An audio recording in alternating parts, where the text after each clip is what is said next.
صحیح بخاری حدیث نمبر 7۔ ہرقل شاہ روم نے ان کے پاس قریش کے قافلے میں ایک آدمی بلانے کو بھیجا، اور اس وقت یہ لوگ تجارت کے لیے ملک شام گئے ہوئے تھے، اور یہ وہ زمانہ تھا جب رسول اللہ صلی اللہ علیہ وآلہ وسلم نے قریش اور ابو سفیان سے ایک وقتی عہد کیا ہوا تھا۔ جب ابو سفیان اور دوسرے لوگ ہرقل کے پاس ایلیہ پہنچے جہاں ہرقل نے دربار طلب کیا ہوا تھا، اس کے گرد روم کے بڑے بڑے لوگ، علماء، وزراء، امراء بیٹھے ہوئے تھے۔ ہرقل نے ان کو اور اپنے ترجمان کو بلوایا، پھر ان سے پوچھا کہ تم میں سے کون شخص مدعی رسالت کا زیادہ قریبی عزیز ہے؟ ابو سفیان کہتے ہیں کہ میں بول اٹھا کہ میں اس کا سب سے زیادہ قریبی رشتہ دار ہوں۔ یہ سن کر ہرقل نے حکم دیا کہ اس کو، ابو سفیان کو میرے قریب لا کر بٹھاؤ اور اس کے ساتھیوں کو اس کی پیٹھ کے پیچھے بٹھا دو۔ یہی پھر اپنے ترجمان سے کہا کہ ان لوگوں سے کہہ دو کہ میں ابو سفیان سے اس شخص کے یعنی محمد صلی اللہ علیہ وآلہ وسلم کے حالات پوچھتا ہوں۔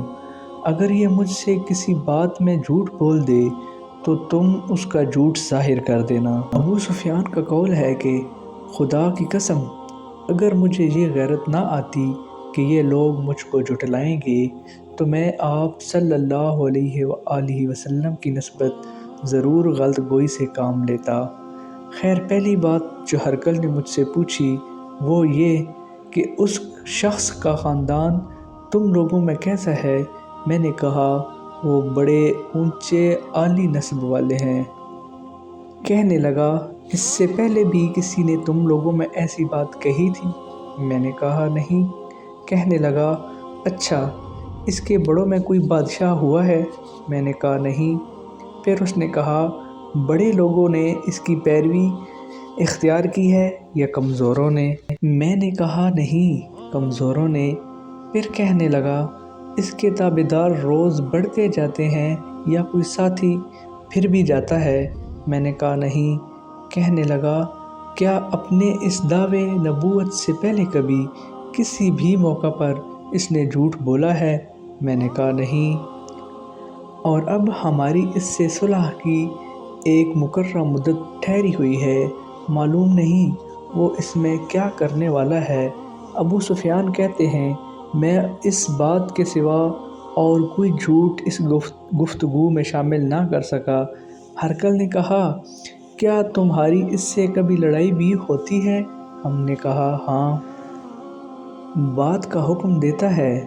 میں نے کہا وہ کہتا ہے کہ صرف ایک اللہ کی عبادت کرو، اس کا کسی کو شریک نہ بناؤ، اور اپنے باپ دادا کی شرک کی باتیں چھوڑ دو، اور ہمیں نماز پڑھنے، سچ بولنے، پرہیزگاری اور صلح رحمی کا حکم دیتا ہے۔ یہ سب سن کر ہرقل نے اپنے ترجمان سے کہا کہ ابو سفیان سے کہہ دے کہ میں نے تم سے اس کا نسب پوچھا تو تم نے کہا کہ وہ ہم میں عالی نسب ہے، اور پیغمبر اپنی قوم میں عالی نسب ہی بھیجا جایا کرتے ہیں۔ میں نے تم سے پوچھا کہ دعوی نبوت کی یہ بات تمہارے اندر اس سے پہلے کسی اور نے بھی کہی تھی؟ تو تم نے جواب دیا کہ نہیں۔ تب میں نے اپنے دل میں کہا کہ اگر یہ بات اس سے پہلے کسی نے کہی ہوتی تو میں سمجھتا کہ اس شخص نے بھی اسی بات کی تقلید کی ہے جو پہلے کہی جا چکی ہے۔ میں نے تم سے پوچھا کہ اس کے بڑوں میں کوئی بادشاہ بھی گزرا ہے؟ تم نے کہا کہ نہیں۔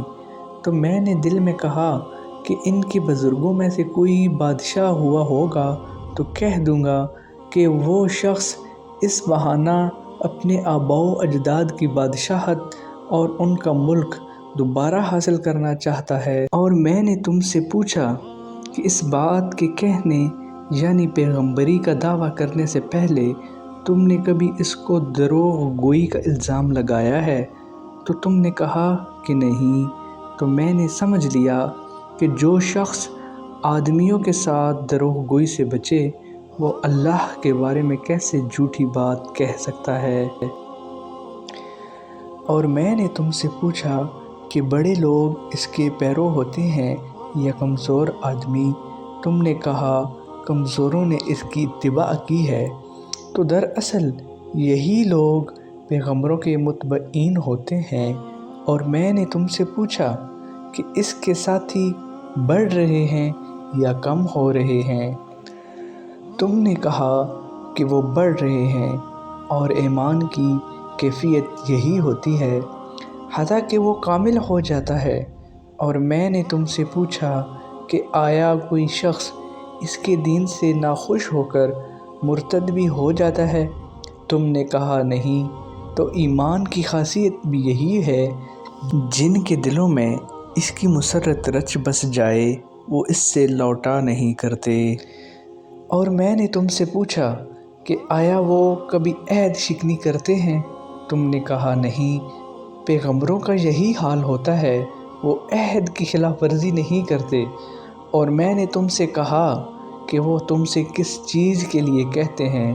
تم نے کہا کہ وہ ہمیں حکم دیتے ہیں کہ اللہ کی عبادت کرو، اس کے ساتھ کسی کو شریک نہ ٹھہراؤ، اور تمہیں بتوں کی پرستش سے روکتے ہیں۔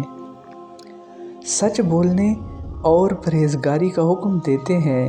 لہٰذا اگر یہ باتیں جو تم کہہ رہے ہو سچ ہیں تو عنقریب وہ اس جگہ کا مالک ہو جائے گا کہ جہاں میرے یہ دونوں پاؤں ہیں۔ مجھے معلوم تھا کہ وہ پیغمبر آنے والا ہے، مگر مجھے یہ معلوم نہیں تھا کہ وہ تمہارے اندر ہوگا۔ اگر میں جانتا کہ اس تک پہنچ سکوں گا تو اس سے ملنے کے لیے ہر تکلیف گوارا کرتا۔ اگر میں اس کے پاس ہوتا تو اس کے پاؤں دھوتا۔ ہرقل نے رسول اللہ صلی اللہ علیہ وآلہ وسلم کا وہ خط منگایا جو آپ نے دحیہ کلبی رضی اللہ عنہ کے ذریعے حاکم بصرہ کے پاس بھیجا تھا، اور اس نے وہ ہرقل کے پاس بھیج دیا تھا۔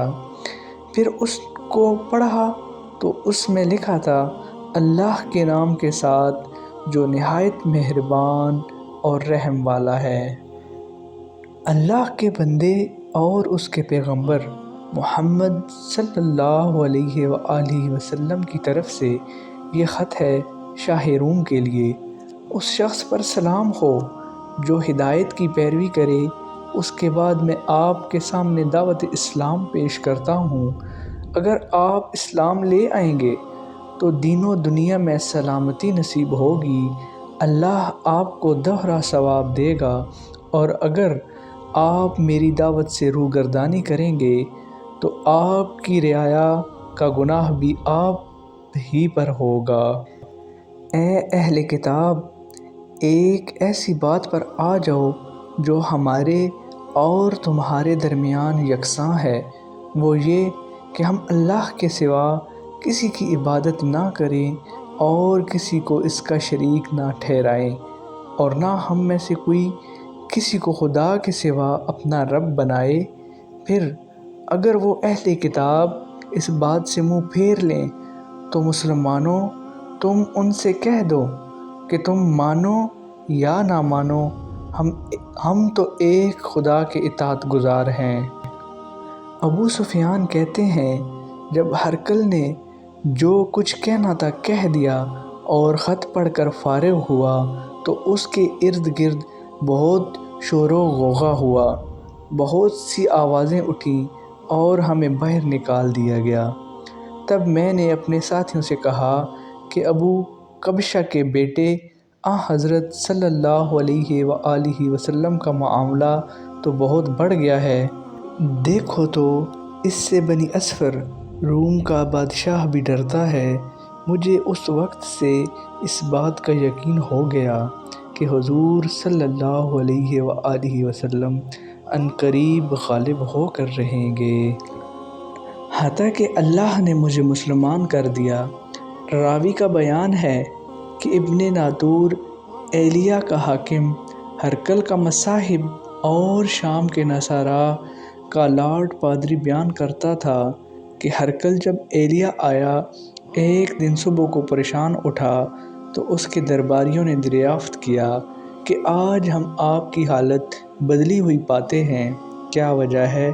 ابن ناطور کا بیان ہے کہ ہرقل نجومی تھا، علم نجوم میں وہ پوری مہارت رکھتا تھا۔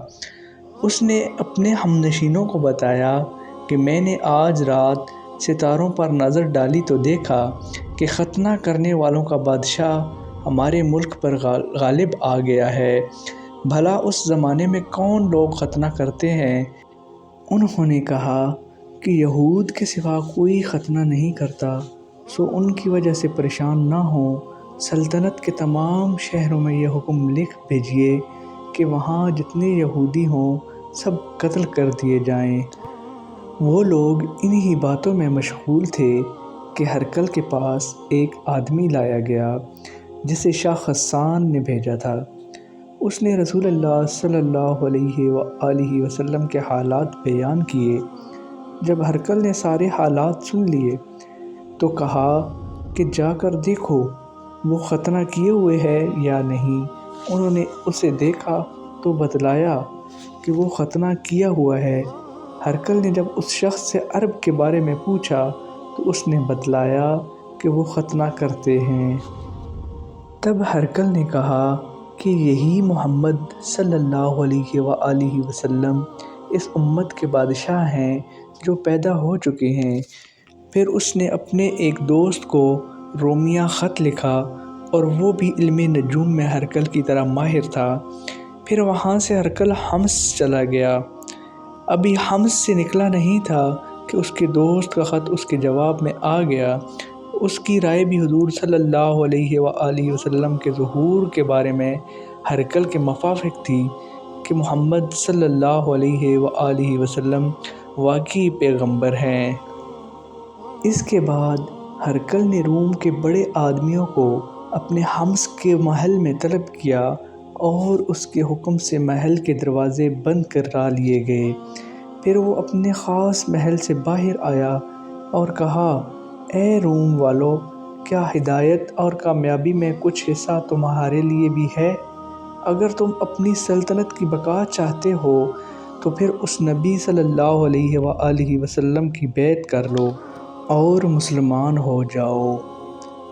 یہ سننا تھا کہ پھر وہ لوگ وحشی گدھوں کی طرح دروازوں کی طرف دوڑے مگر انہیں بند پایا۔ آخر جب ہرقل نے اس بات سے ان کی یہ نفرت دیکھی اور ان کے ایمان لانے سے مایوس ہو گیا تو کہنے لگا کہ ان لوگوں کو میرے پاس لاؤ۔ جب وہ دوبارہ آئے تو اس نے کہا، میں نے جو بات کہی تھی اس سے تمہاری دینی پختگی کی آزمائش مقصود تھی، سو وہ میں نے دیکھ لی۔ تب یہ بات سن کر وہ سب کے سب اس کے سامنے سجدے میں گر پڑے اور اس سے خوش ہو گئے۔ بالآخر ہرقل کی آخری حالت یہی رہی۔